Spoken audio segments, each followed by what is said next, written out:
for joining me today at Hawkeye's House of Horrors. I am Hawkeye, and I apologize to any viewers out there like you, TJ.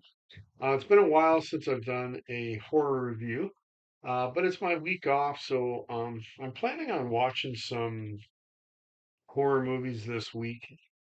Get back in this groove. I've been overdoing videos on Maple Leafs man advantage, dealing with hockey, but um, I need to get back in here and do some horror and science fiction reviews. Gonna do Creepshow 3 today. I watched this one a while ago, wrote it out, everything I'm gonna say, but it's been a while since I've seen it, so I apologize if I'm kind of struggling through here, um, but here we go. And even tonight, I'm planning on going to see the new Running Man as well. See what that's like. I like the old one with Arnold. It's great if this one's different, because the Arnold movie was different than the book by Stephen King. So might go see that with the wife tonight and see what I think of that. But anyways, we're gonna do a review for Creepshow 3. And I must say, right off the top, this is the one I don't like. I'm not gonna call it a stinker though. Um, I'll go over something I really like about it, that may hold me back from calling it that. But this one definitely is not good. Really doesn't follow much that Stephen King and George A. Romero had set forth in Creepshow 1 and 2. But here we go. That was directed by Anna Clavell and James Dedelson. They both had also directed Day of the Dead 2 Contagium. Haven't seen that. I saw the first Day of the Dead, interestingly, also by George A. Romero, and it was quite good. Haven't seen the second one. I'll get around to it someday. There's just so many movies out there I got to see. But the screenplay was done by a bunch of different people. Each story was done by a different writer. So the first story was done by Clavel. The second story was done by Alex Ugolo. The third story, Pablo C. Papano.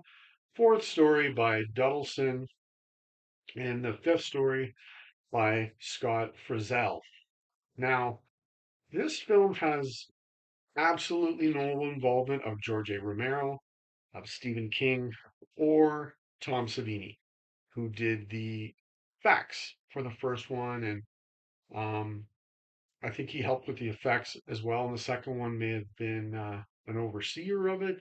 He also was in it in the second one, or he's in the first one too. But anywho, has no involvement of any three of these guys, and you can completely tell. Now, it was distributed by Taurus Entertainment. It was released on April the 24th, 2006.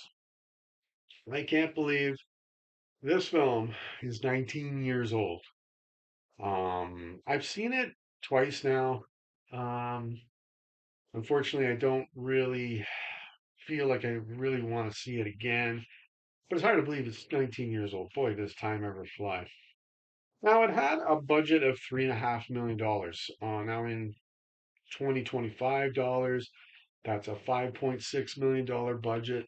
Not bad. Um, Seeming the previous Creepshow was like 20 years before that.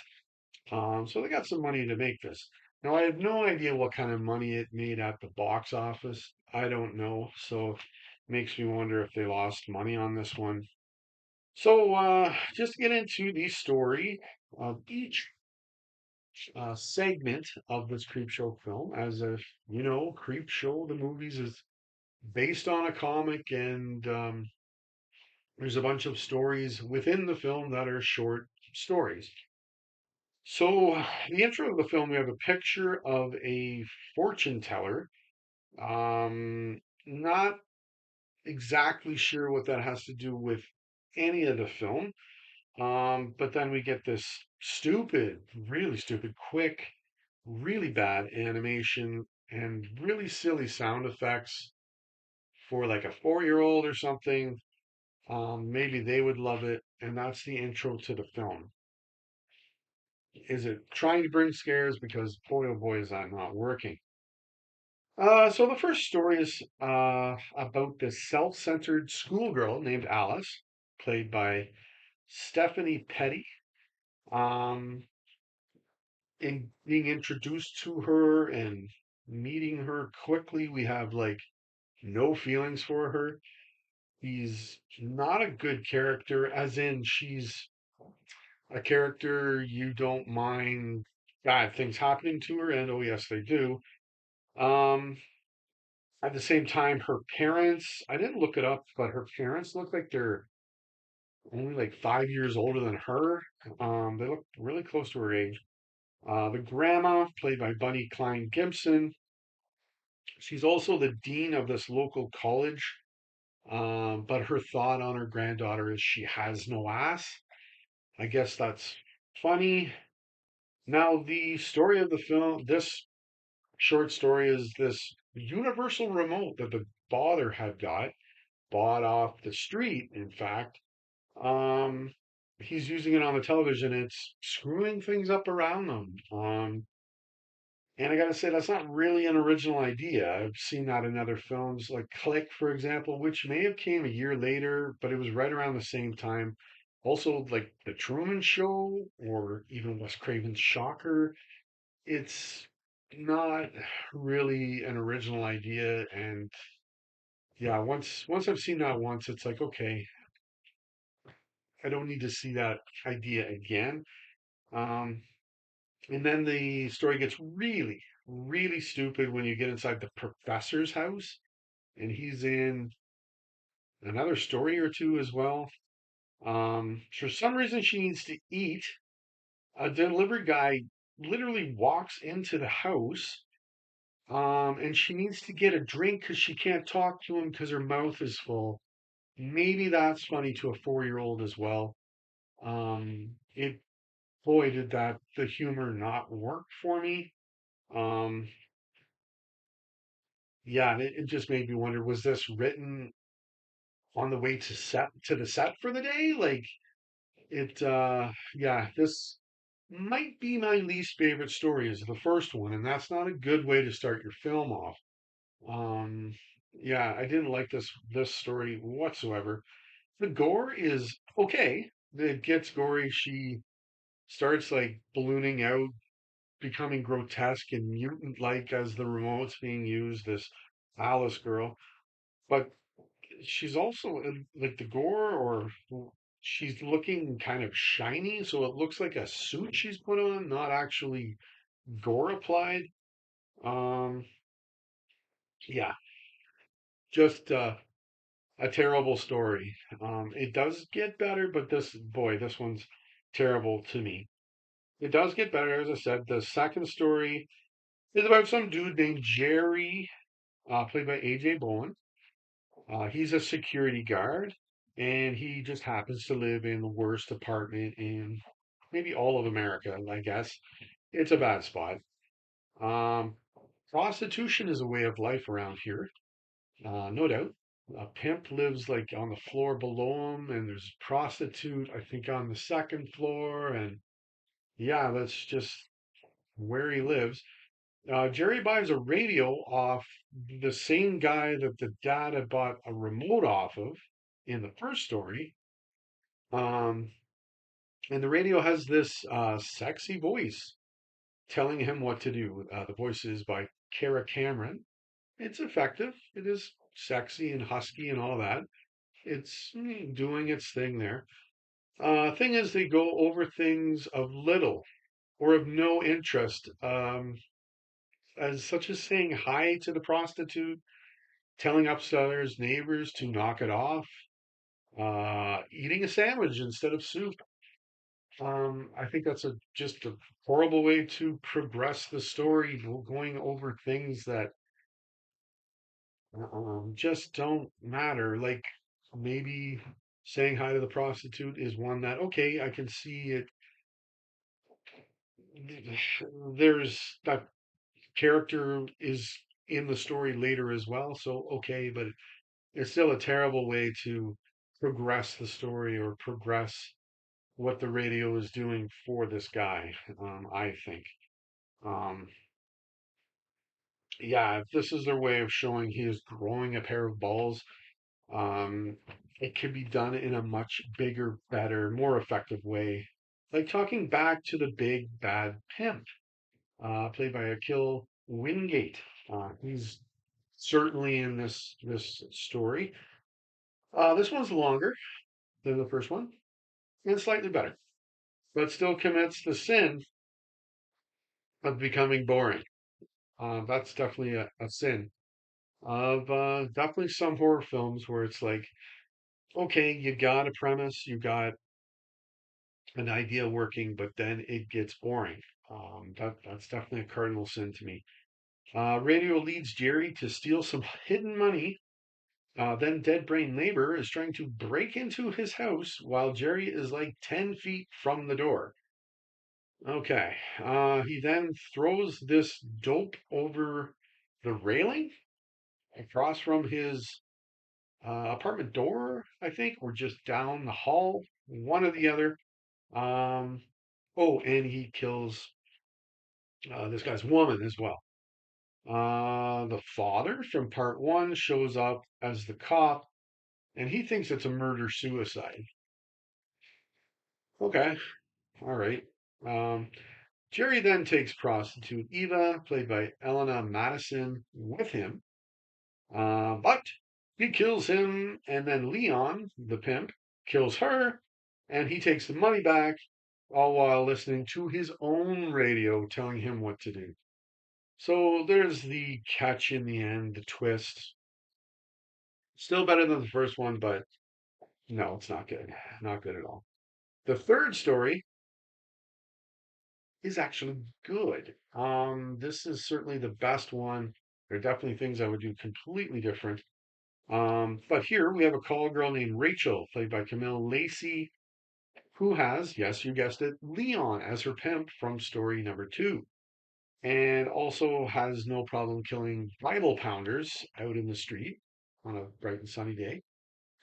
Um, Sets up date with a high school kid named Victor, played by Ryan Carty. She's killed 10 people by now. She's like a prostitute serial killer, which is interesting. I like that premise. That's good. But we soon learn that this Victor guy has killed the family that is in the house that he's in. He's actually not part of the family. He is a serial killer as well. Interesting twist. Really like that. Okay, maybe something to sink your teeth into here as a viewer. I like that. Um, she ends up killing him, this guy, but he comes back as a monster. That's kind of out of left field, unexpected. Who then kills her in some rather fake looking makeup. Downside there. Personally, I would not have let the cat out of the bag so quickly on this guy.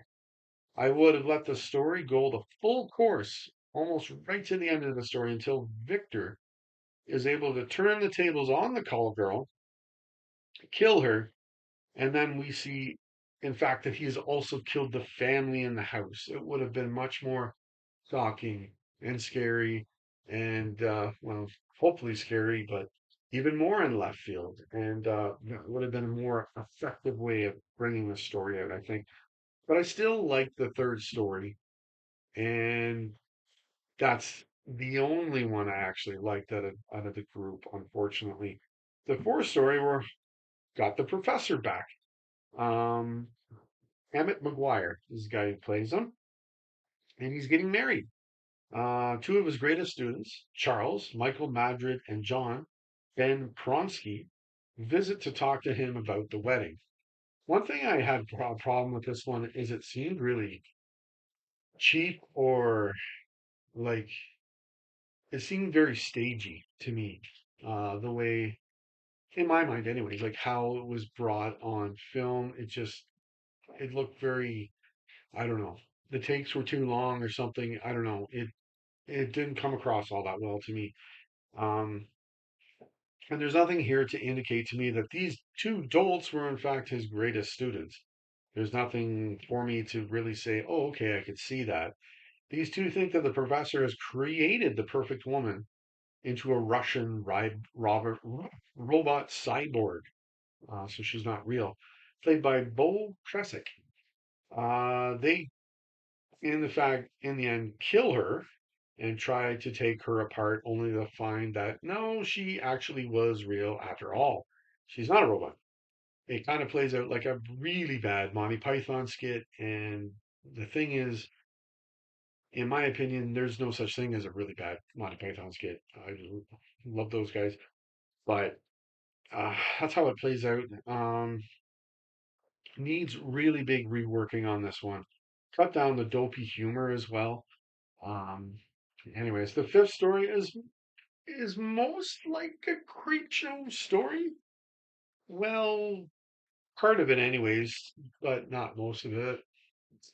Um, this one we have this arrogant, self-medicating, just plain bad doctor, Dr. Farwell, played by Chris Allen, who gives a hot dog he bought but dropped on the ground to a homeless guy who's completely down on his luck. There's nothing to indicate to this guy, hey, this homeless guy's a bad guy. He's just really, not life's not working out for him.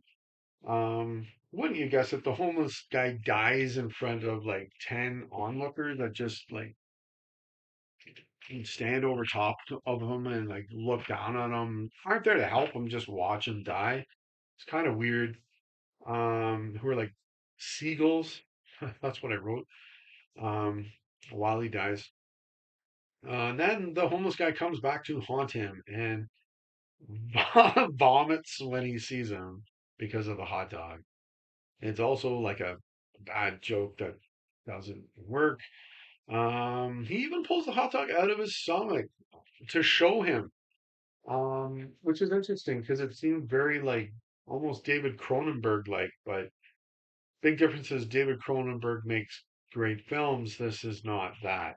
Um, Takes forever to get going, plays out like a comedy at times, and then goes back into horror, and then back to comedy, and then back to horror, and it's just they don't mesh well to me in this one.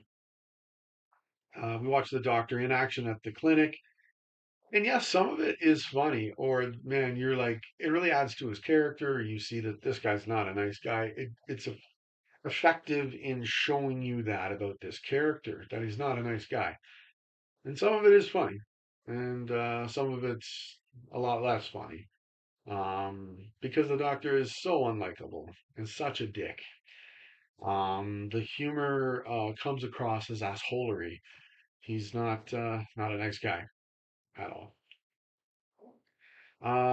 To me, plot stories, um, number one and number five from the film entirely.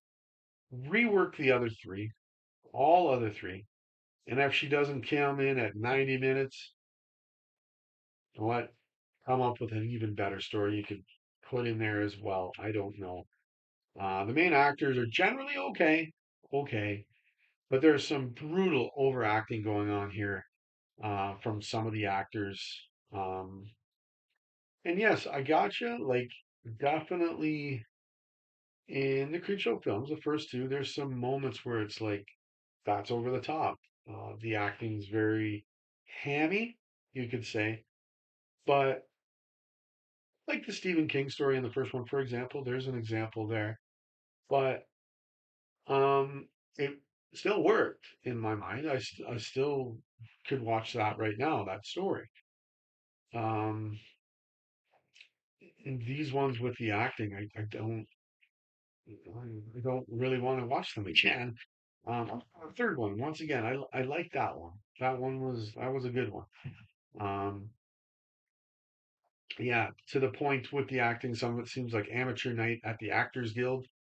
Um, it's really bad, some of it, I think, and it does not seem like a Creepshow movie at all. There's nothing. It doesn't give me the Creepshow feeling. This film. We see the creep at the very end, and then we are subjected to the worst effects in the entire movie, and his total bad CGI with his face and everything. It's really bad. A slap in the face, maybe, to some of the old Creepshow fans seeing that.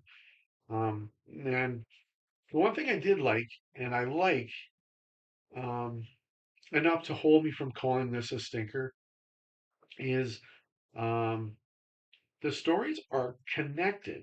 Now, in the other Creepshow, there's no connection beyond it's in the same comic book, or you have the creep telling you the stories. But all these stories are interwoven or connected in some way, which I really like. I just wish they were connected in a different way. A lot of it, because how they're interwoven isn't the best way to do it, or even, yeah, something I would want to repeat or lean on if I were to write anything in that way. But I do like that they are connected. That's a positive to me. Um, it is pretty cool, and to come up with a premise like that, and then, in my opinion, only to have perhaps one story that holds up is a total shame when you're trying to connect all of the films like that. So there you go. That's Creepshow 3. I didn't like it, but that's okay. I like the other two. I have seen the Creepshow show. I've seen the first three shows, and it's good. Any old Creepshow fan, I would say give that a watch. Adrian Barbeau is even in the first show. It was based on a Stephen King story as well from Night Shift. So it's good. The effects are good. The directing is good. And it's not playing things out for bad laughs like this one does. So I would uh, definitely highly recommend that to any old Creepshow fan. Um, the show, and it's not that old either. It might be 3 or 4 years old. They stopped making it, I think. So it's fairly modern as well. So there you have it. So that's Creepshow 3. The next film I'm going to do, I don't remember which one it is. I got to get back into this groove, right? But I'm pretty sure it's going to be a film I do enjoy, and I might even watch it today or tomorrow, and then get on here, hopefully soon, and give you a review for that. So, yes, until next time, try and stay scared out there, everyone.